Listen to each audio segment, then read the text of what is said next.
네, 계속해서 정치권 이슈 짚어보겠습니다. 고성국 박사, 박상철 경기대 교수, 소정섭 시사저널 전 편집국장 나와 계십니다. 안녕하십니까? 반갑습니다. 자, 허익범 특검팀이 어제 굉장히 바빴습니다. 어제 밤 늦게까지요. 김경수 경남지사에 대한 전방위적인 압수수색을 진행을 했는데, 자, 압수수색 대상엔요, 김경수 지사 의원 시절 함께 일했었던 비서의 컴퓨터도 포함이 됐습니다. 자, 특검의 브리핑 먼저 들어보시죠. 비서가 일정 관리를 했을 것이다. 그리고 그러한 기록이 컴퓨터에 있을 것이다. 라는 내용으로 소명 자료를 준비해가지고 영장을 발부받았습니다. 일정 관리가 이 사건에 있어서 중요하다고 판단했기 때문에 그 일정 관리를 담당하는 비서가 통상 컴퓨터에 그거를 관리하고 있을 것이다 라는 판단이 들었기 때문에. 자, 압수수색이 당초 빨리 끝날 것으로 예상했는데 상당한 시간이 소요가 됐습니다. 국회까지 전방위적으로 진행이 됐는데요. 일정 확인을 위해서 비서 컴퓨터까지 압수수색을 했는데 뭐 깡통 컴퓨터다 이런 얘기가 나오고 있고 그러는데, 자, 영장에는 실질적으로 어떤 혐의가 적시가 돼 있습니까? 그러니까 어제 오전 7시 30분부터 이제 그 압수수색을 시작을 했기 때문에 사실 뭐 오전 안에 끝나지 않겠네 이런 것도 있었는데 12시간 넘겨서 밤늦게까지 계속이 됐습니다.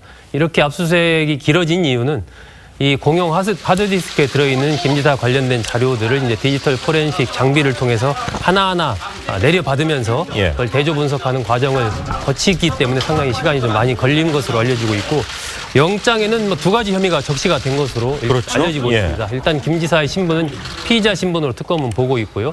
하나가 이제 드루킹 김 씨와 함께 댓글 조작을 공모했다라는 업무방해 혐의.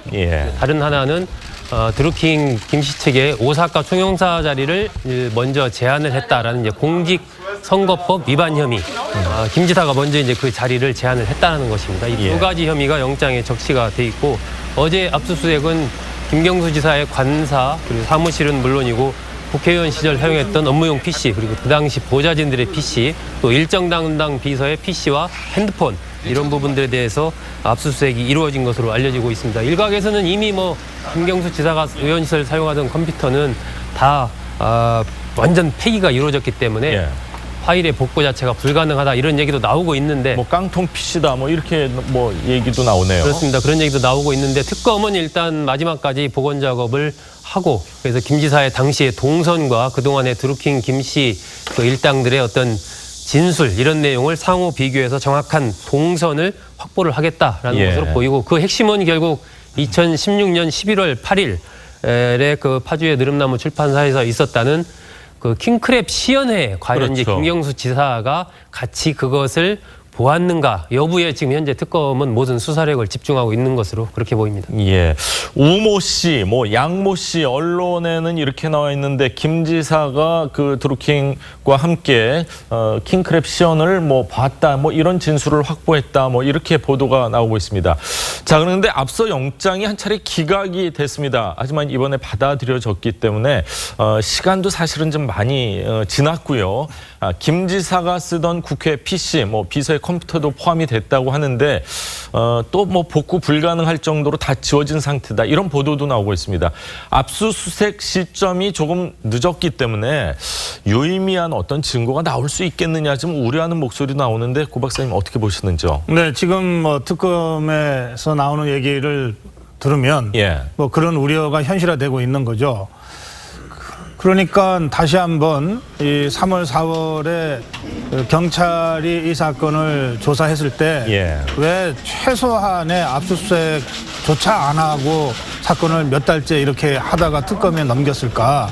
정말 부실 수사도 이 정도 부실일 줄 몰랐다. 이런 얘기를 이제 다시 안 할 수 없는 거고요.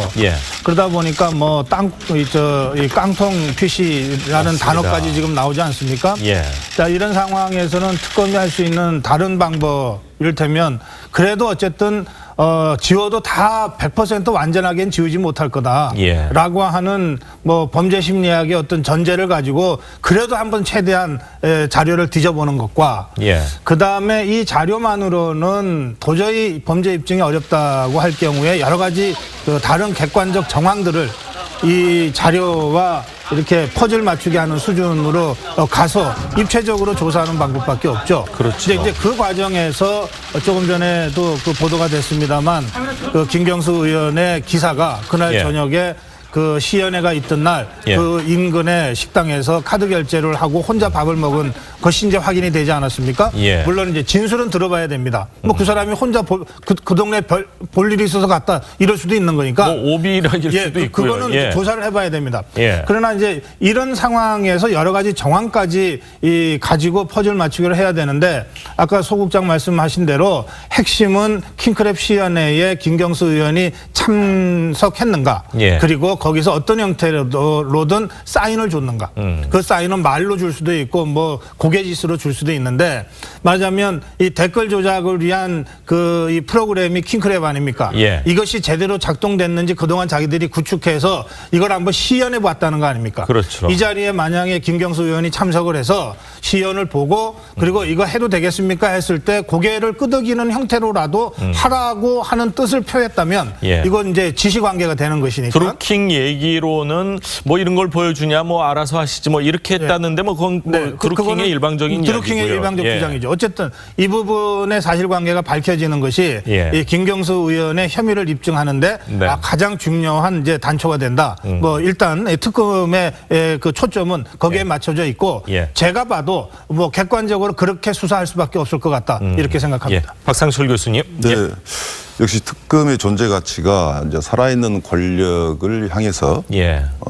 검찰의 수사, 뭐 증거 확보를 한다라는 것 때문에 역시 특검의 존재 가치는 역시 인정받고 있다. 예. 그래서 앞으로 특검이 어떻게 수사를 할 것인가는 많은 국민들이 이제 관심을 가질 거예요. 근데 여기는 좀 저는 좀 다른 결에서 하나 이제 말씀을 드리고 싶은 것은 예. 증거 확보가 중요한 것은 정말 사실이거든요. 맞습니다. 그래서 과거에 그 경찰에서 이걸 이미 확보를 했다면 좋았을 텐데라는 아쉬움이 있기는 있어요. 예. 그러나 그보다 더 중요한 것이 현재 이것이 특검까지 왔지만 과연 이게 정치적인 문제냐 아니면 법적인 문제냐를 냉철하게 따질 필요가 있다. 즉 예. 법의 잣대로 볼 때는 옥석을 가려야 되는 것이죠. 그렇네요. 법과 관련성이 있었다. 첫째가 이제 드루킹하고 김경수 지사하고 과연 공모 관계냐라는 것. 뭐 시연회에 참석했을 때 우리가 일반적으로 봤을 때 예. 공모 관계가 되려면 최소한 지시 내지는 같이 연구를 해서 같은 결론을 내가지고 그것을 실행에 옮기고 뭐 그런 것을 우리는 공모라 그런단 말이죠. 예. 일종의 고객과 어떤 무슨 이 그런 관계라고 보면은 공모 관계라고 볼 수 있을까라는 부분에 대해서 어떤 부분을 초점을 잡아야 될 것인가. 그런데 예. 이것이 그동안에 언론에서 이야기했던 것만 계속 유지되고 있단 말이죠. 예. 그래서 정황 증거도 찾으면 그게 아니죠. 먼저 법적인 문제를 첫 출발을 해야 되고 그 다음에 선거법 위반이라는 걸 보고 저는 약간 당황을 했는데 오사카 공사를 제안했다라는 것이 만약에 예.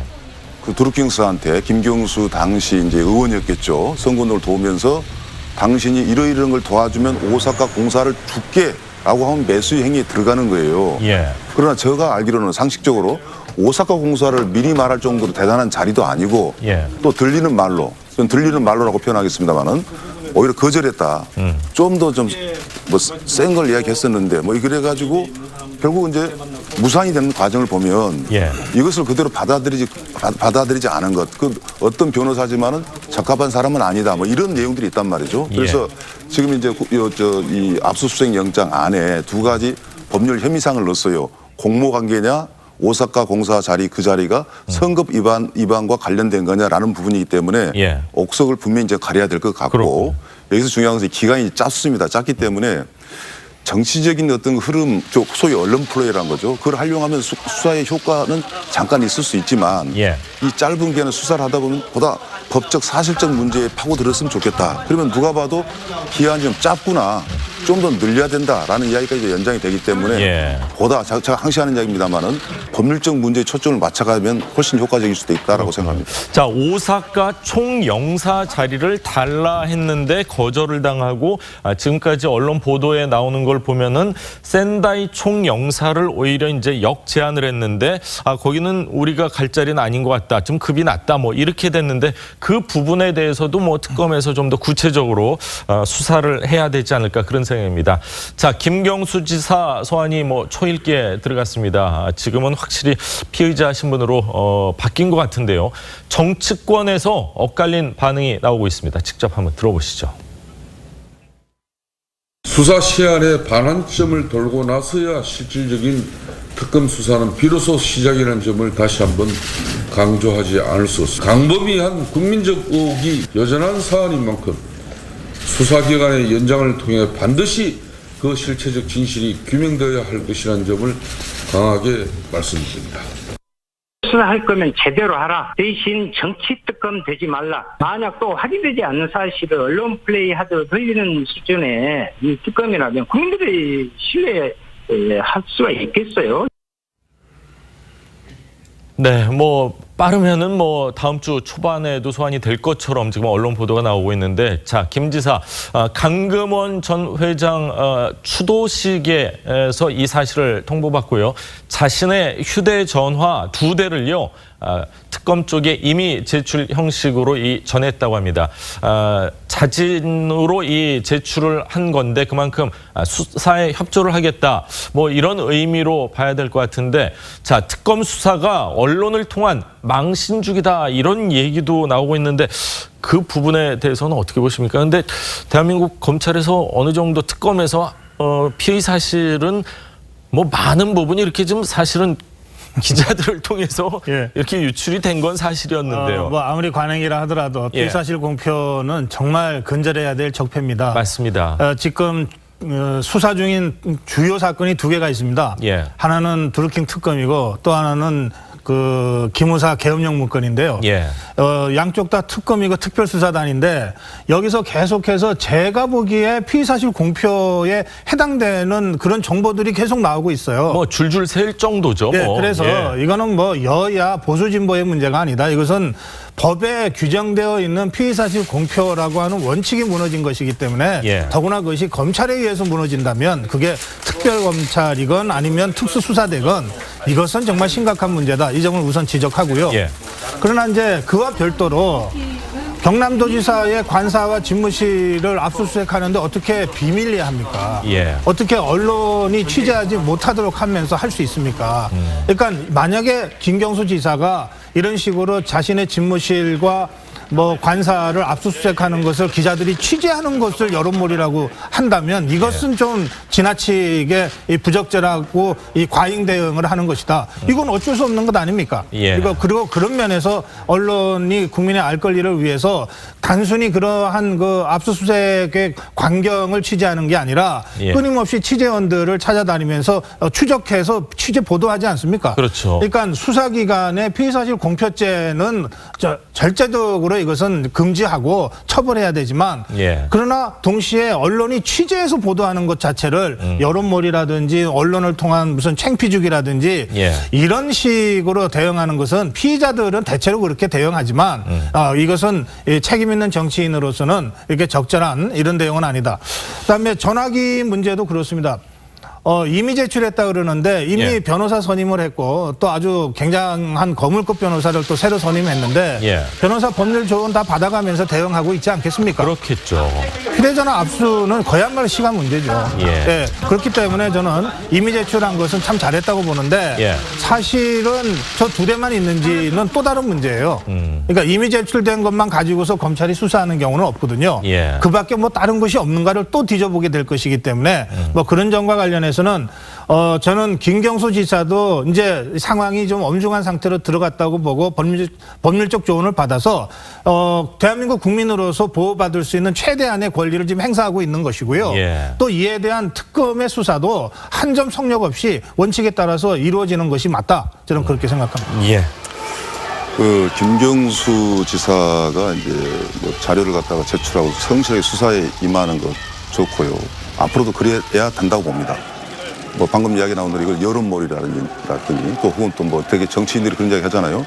음해 세력에 의해서 나는 당하고 있다라든가 그런 표현은 적절하지 않다고 저는 보고 철저하게 성실하게도 수사에 임하는 모습을 김경수 지사가 보여주는 것이 본인을 위해서도 저는 좋다고 봅니다. 근데 아까 그 전에 그 김성태 그 자유한국당 원내대표와 또 야당의 대표가 이제 다 상반된 이야기를 했단 말이죠. 즉 수사 기간을 연장해야 된다라는 압박, 그다음에 굳이 연장할 필요가 있느냐라는 이야기가 나오고 있거든요. 예. 우리가 아마 기억이 날 겁니다. 이제 박영수 특검이라고 해서 박근혜 전 대통령 탄핵 과정에서 특검이 작동됐을 때 기간을 연장할 수밖에 없고 법에도 근거가 있었단 말입니다. 그 당시 많은 국민들이 안타까워했어요. 더 수사를 확실히 하기 위해서는 특검 기간이 당연히 법에 보장된 대로 연장이 돼야 될 텐데라고 생각을 했거든요. 그러나 결국 연장을 안 했어요. 예. 그래서 저도 그 면에 대해서는 이건 수사를 방해하고 있는 것이다라고 이제 비판을 했던 적이 있습니다.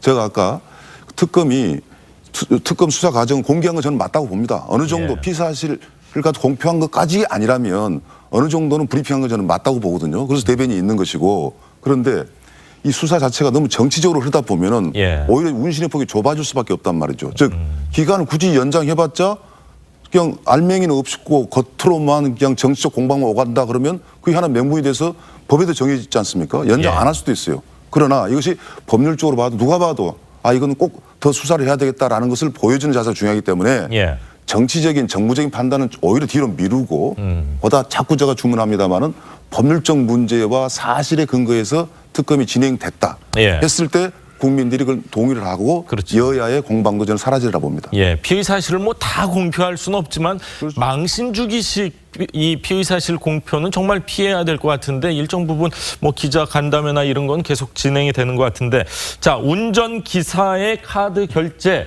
파주에서 있었다. 뭐 그 출판사와 거리가 어느 정도 되는지 뭐 구체적으로는 아직 나오지는 않았습니다만 이런 거는 또 유의미한 증거가 정황 증거가 될 것 같습니다. 그렇죠. 지금 결국 특검으로서는 2016년 11월 8일 그 드루킹 김 씨가 경기도 파주의 느릅나무 출판사에서 킹크랩 시연을 할 때 그 예. 자리에 김경수 지사가 참석을 했느냐, 그리고 참석을 했다면 거기서 김경수 지사가 그 킹크랩 시연을 보고 어떤 반응을 보였느냐, 이런 부분이 이제 향후의 어떤 공모 관계를 법원에서 판단하는데 굉장히 중요하다라고 지금 생각을 하고 있는 것이죠. 예. 그렇기 때문에 그것과 관련된 방대한 어떤 이 정황 증거들을 계속 확보를 해나가고 있는 것이고, 이미 그 진술은 드루킹 김 씨 측의 측근들로부터 나왔고, 그리고 그걸 뒷받침할 구체적인 그 동선 확보는 이번에 이제 압수수색을 통해서 그렇겠죠. 동선을 맞춰가고 있는 상황인 것이고, 그 중에 하나가 이번에 이제 김경수 지사의 당시 운전기사가 어쨌든 그 느릅나무 출판사 주변에서 식사를 한 그런 내역이 발견이 됐기 때문에 이런 것들을 이제 특검에서는 종합적으로 이제 분석을 해서 예. 그 당시에 김경수 지사가 참석했는지 했다면 어떤 태도를 보였고 그 드루킹의 시연에 대해서 김경수 지사가 어떻게 뭐라고 얘기를 했는지 예. 그리고 그 이후에 그렇다면은 그 드루킹의 댓글 조작 부분에 대해서 김경수 지사가 계속 보고를 받았는지 예. 이런 부분에 대해서 결국은 그것이 이번 특검 수사의 핵심이라고 보고 모든 수사력을 거기다 지금 모으고 있는 것으로 그렇게 지금 보입니다. 자, 드루킹이 뭐 여러 가지로 좀 힘이 있다는 정황 증거를 보여주는 또 오늘 단독 보도가 나온 것 같은데요. 청와대에서 경공모 회원 무슨 변호사에게 아리랑 TV 비상임 이사직을 제안했다는 보도가 나왔습니다. 예, 그렇습니다. 드루킹 김 씨의 측근 중에 이제 윤아무개 변호사가 있는데 예. 윤아무개 변호사에게 청와대 관계자가 아리랑 TV의 비상임 이사직을 제안했다. 뭐 이런 보도가 나왔습니다. 아리랑 TV는 문체부 산하기관인 국제방송교류재단이 운영하는 사실상 이제 정부의 그렇죠. 영향력 하에 예. 있는 그러한 기관이기 때문에 청와대 관계자가 이 윤아무개 변호사에게 이런 비상임 이사직을 제안했다라는 것은 이 드루킹 김 씨 측과의 여러 가지 관계, 긴밀한 관계를 보여주는 하나의 또 정황이 아니냐라고 보고 이 특검에서는 당시 전화를 한 청와대 관계자가 누군지 또 왜 전화를 했는지 등에 대해서 구체적인 경위를 파악을 할 그런 계획으로 알려지고 있습니다. 예. 그러니까 사실관계 확인은 좀 더 필요하겠습니다만 이런 예. 걸 보면 드루킹 일당들이 뭔가 대선 과정을 통해서 뭘 많이 한 것 같아요. 예. 그게 댓글 조작이든 뭐 정책 제안이든 하고 난 다음에 대선 이겼잖아요. 예. 그러니까 뭔가를 요구하고 기대하고 했던 것 같아요. 그리고 뭔가 좀 챙겨줄 수도 그런데 있는. 이게 예. 제대로 이 사람들의 요구 수준에 만족스럽게 뭐가 안 된 거죠. 그러니까 그거 말고 뭐 다른 거 아까 뭐 샌다이 총영사를 역으로 제안했듯이 예. 이런 아리랑 TV 무슨 비상임 이사 같은 자리도 뭐 이렇게 그런 차원에서 이들을 무마하기 위해서 제안이 됐을 정황상 그럴 가능성이 좀 있는 것 같아요. 예. 그렇다면 이게 단순한 사실관계 확인을 넘어서 예. 정말로 드루킹 일당들과 현 정권 실세 간에 어떤 관계였는지의 실체를 밝히는 것으로 이 모든 논의가 예. 수렴될 수밖에 없는 상황이다. 예, 거기까지 제가 말씀드립니다. 그렇군요. 어디 어디까지나 뭐 지금 확인된 거는 아니고 이제 조간신문에 나와 있던 내용을 말씀을 드린 건데요. 자, 과연 특검에서 어느 정도까지 이 문제 풀 수 있을지 기대를 한번 해보겠습니다. 기무사 관련 이야기를 좀 하겠습니다. 기무사 개혁위원회가요 3가지 개혁안 권고안을 발표했습니다. 3가지 모두 사실상 뭐 해체 수순을 밟는 내용이다 이렇게 평가가 나오고 있는데요. 장영달 기무사 개혁위원장 입장 들어보시죠. 저는 개인적으로 해체 수준의 개혁안이라고 생각을 하지만 제가 해체라는 표현은 안 쓰겠습니다. 이 집권자들이 필요로 할 때 악용을 함으로 인해서 이 군 정보기관이 국민으로부터 신뢰를 잃는 역사를 반복해 왔기 때문에 이번에는 보호자를 하더라도 그 한계를 분명히 하고 그 근거를 명백하게 하기로 그렇게 하였습니다. 네, 해체라는 표현은 쓰지 않겠다 이렇게 얘기를 했지만 어제 발표한 개혁안 사실상 기무사 해체 뭐 이렇게 봐도 되는 거 아닐까요? 내용상으로 이제 상당히 어떤 강도 높은 그런 내용을 담고 있는 것이고요. 크게 봐서 뭐 3가지 정도의 안을 이 TF는 건의를 했습니다. 첫 번째는 현재 상황에서 이제 대폭 축소를 하는 방안이 하나가 있고요. 두 번째는 국방부의 국방본부 산하로 이제 흡수하는 그러한 방안이 있고, 세 번째는 아예 국방부의 하나의 외청으로 독립시키는 방안, 3가지 안에 대해서 건의를 했고, 송영무 국방부 장관은 이 3가지 안을 바탕으로 국방부 안을 좀 더 넣어가지고 검토한 이후에 문재인 대통령에게 기무사 개혁과 관련된 구체적인 안을 보고를 할 것으로 그렇게 지금 알려지고 있습니다. 어제 장영달 위원장이 밝힌 것 중에는 기본적으로 기무사 인력을 30%를 무조건 줄인다 이런 내용이 들어가 있고요. 또 대통령에 대한 독대를 폐지하고 또 보안 방첩 업무와 무관한 기타 나머지 부분의 동향 관찰 업무는 폐지한다 이런 부분이 들어가 있고, 전국에 산재해 있는 그 육공부대를 또 없애는 이런 내용도 같이 포함이 돼 있습니다. 그렇군요. 자, 기무사가 뭐 조금 다른 얘기지만 뭐 계엄과 관련해서 단순 검토 계획이라 이렇게 주장을 했는데 구체적인 계엄 시행 준비 관련 내용이 담긴 파일이 지금 특수수사단에서 이렇게 좀 확보를 한 듯한데, 자, 실제로 실행을 할 의지가 있었다고 보십니까? 어떻게 보이시는지요? 제가 먼저 할까요? 우선 그 문건을 저는 본 적이 없어서 그 판단을 못 하겠어요. 그리고 아마도 지금 특수수사단에서 새로 입수했다는 문건을 본 사람이 거의 없을 거예요. 혹시 박 교수는 보셨는지 모르겠는데 그 문건을 안 보고 어떻게 평가를 합니까? 다만 제가 이 문제와 관련해서는 지금 이 기무사가 작성한 계엄령 문건, 이게 위법성이 있냐 없냐 이거 지금 수사하고 있는 거 아닙니까? 그리고 이 위법성 여부에는 여러 가지 요소들에 대한 검토가 필요할 거예요. 그렇다면 이게 기무사가 이런 문건을 만든 것이 적법했냐라고 하는 문제에서부터 이게 정말로 쿠데타나 내란을 하기 위한 그 음모, 그 계획 문건이었냐? 그다음에 더 나가서 이거를 실행하려고 했냐? 그럼 실행하려고 했다면 어느 범위까지, 어떤 사람들까지 이 실행 계획에 포함이 돼 있냐, 이런 것들에 대한 조사가 이른바 기무사 문건의 위법성을 판단하는 그 요소들 아니겠습니까? 그렇죠. 그러니까 이 부분에 대해서 수사 중이고 제가 문건을 보지 않은 상태니까 제가 뭐라고 제 개인적 의견으로 논평하는 것 자체가 불가능한 거죠. 그렇군요. 박 교수님. 지금 기무사가 특수수사단의 수사 대상도 되고 있고 또 개혁의 대상도 되고 있는 상황입니다. 그러면 이제 이 기무사에서 이런 어마어마한 문건이 만들어졌다는 것이 그 문건을 만들겠다고 했던 지시가 어디서부터 시작됐냐도 굉장히 중요한 문제라고 생각하거든요. 그래서 이제 한민구 전 그 국방부 장관을 내란 음모죄로 혐의로 출국 금지를 시켜놓는 것. 내란 음모 다음에 그럼 과연 실행까지 움직이지 않냐. 음모라는 것은 사실 음모로서 끝날 수도 있거든요. 그러나 내란만큼은 음모가 중요하기 때문에 이제 범죄의 혐의에 범죄 그 조목이 들어가 있는 것이고 실행 단계에 들어가냐는 별개의 문제인데 저는 기무사의 특수문건상 그게 과연 실행 단계까지 갔다 하면은 이것은 대단히 위험한 상황이고 이건 기무사 문제만은 아닐 것이다. 어쩌면 당시 청와대, 어쩌면 고난 대행까지도 연결될 수 있는 문제라고 저는 보고요.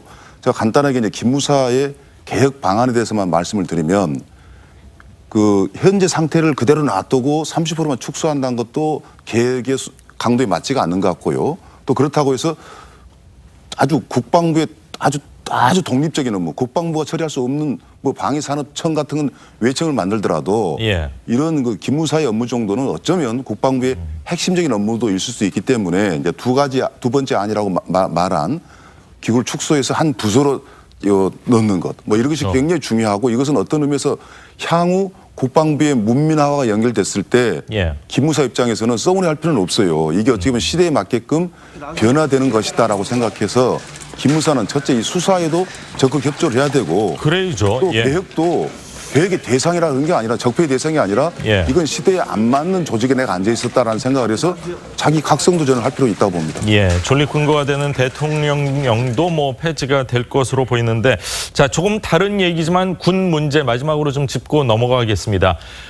군 인권센터 임태훈 소장 이 한국당은 계속해서 좀 공격을 하고 있습니다. 유착관계다 뭐 이런 얘기까지 나오네요. 그렇습니다. 군 인권센터가 이제 시민단체인데 굉장히 민감한 여러 가지 군과 관련된 이러한 어떤 정보 이런 것들을 입수해서 계속 이야기하고 있는 부분에 대해서 그 출처가를 좀 밝혀야 되는 것 아니냐 이런 얘기를 이제 동시에 하고 있고요. 그러면서 지난달 그 송영모 장관이 마리논 사고 희생자들의 분향소를 방문했을 때 임태훈 소장이 이제 송 장관을 가까이서 수행을 하면서 여러 가지 이렇게 유족들을 좀 달래는 모습들 이런 등등이 이제 영상으로 나왔지 않습니까? 맞습니다. 그런 부분 관련해서 어떤 관계냐 이런 걸 밝혀라라고 계속해서 어떤 이 시민단체인 군 인권센터에 대한 공세를 자유한국당은 계속 펼치고 있습니다. 자 오늘 외교 안보 정치 관련된 이야기는 여기까지 듣겠습니다. 세 분 말씀 잘 들었습니다. 감사합니다.